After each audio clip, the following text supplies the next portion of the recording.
Então, quem controla o clima do planeta?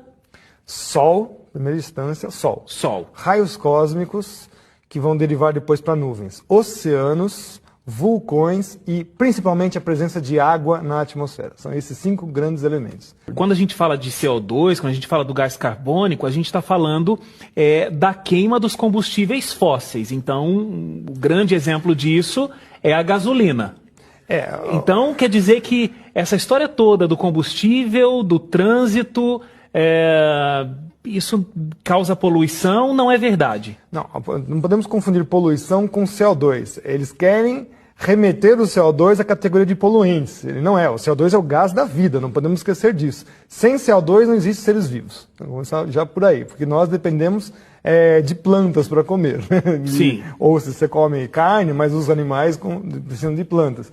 Então, sem CO2, sem vida. Então, quem combate CO2 já é contra a vida. Tem que pensar assim. Então, é muito curioso o discurso ambientalista combater o CO2. Né? Mas eles combatem o CO2 em excesso, não é? Não existe esse excesso. Essa que é a grande diferença. O próprio painel da ONU que fala sobre o clima, chamado IPCC, que nasceu em 1988. Curioso que o painel do ozônio nasce em 87, com o protocolo de Montreal, inclusive. Em 88 já nasce o painel do clima. Então são 27 anos que esse painel do clima tenta provar que o homem muda o clima.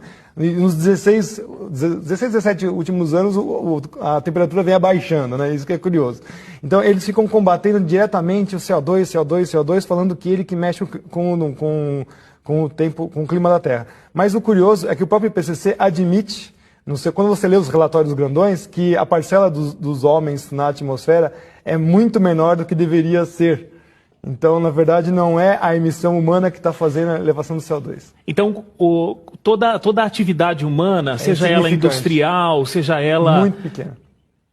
Um vulcão ativo que entra em erupção, ele é equivalente a toda a produção humana, durante um ano inteiro. Então, quem controla o clima do planeta...